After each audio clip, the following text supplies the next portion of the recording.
Well, it has been cold and cloudy, not just for us here in the Concho Valley, but for much of the state of Texas. So the showers that we saw earlier this morning, again, that has since moved off towards the northeast, out towards the Arkansas area, in towards parts of St. Louis and even towards eastern Tennessee. We're going to be setting up for a second round of some possibly wintry mix as we go through the evening hours and in towards tomorrow morning.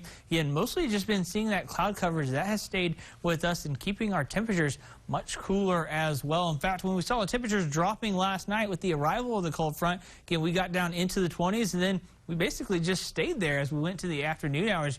Couldn't even tell there had been a sunrise, again, thanks to the cooler air as well as that cloud coverage. Again, that kept things much cooler across the area. In fact, our high today below our average low only got up to 36, and that was during the early morning hours. Again, closer to midnight. Temperatures since then have only begun to drop as we've gone through the day. Again, staying above that record low of 15 degrees. Again, we had a low of 22 today. Again, 27 right now in downtown San Angelo. Still looking at those northeasterly winds at 11 miles per hour, continuing to bring in that cold air, and again, allowing those temperatures to stay much colder across the area. 20s for the entire much of the Concho Valley. Do have a couple of holdouts in the southern ports of the Concho Valley. Some 30s, 31 in Junction, 30 in Sonora, as well as Ozona. The rest of the area, though, looking at temperatures in the 20s as you're heading out the door. Again, temperatures are going to fall down into the lower 20s tonight. 22, chance for a wintry mix, about a 30% chance, still hanging on to those northeasterly winds at 10 to 15 miles per hour.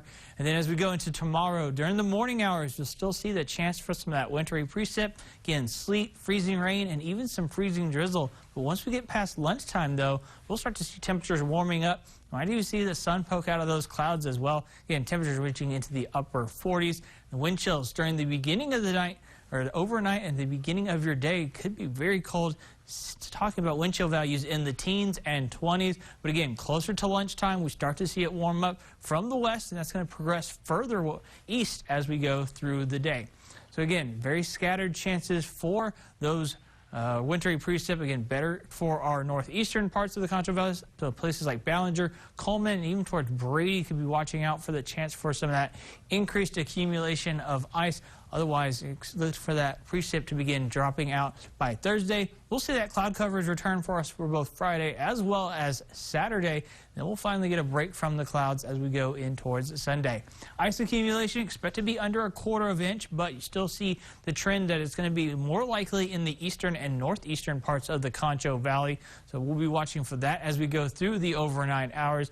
So again, take extra precaution as you're getting your day started for Thursday. Could see some slippery conditions during the morning hours. As you get into the afternoon, though, temperatures are going to be warming up into the 40s, and that trend continues through the weekend with 60s coming back by next week.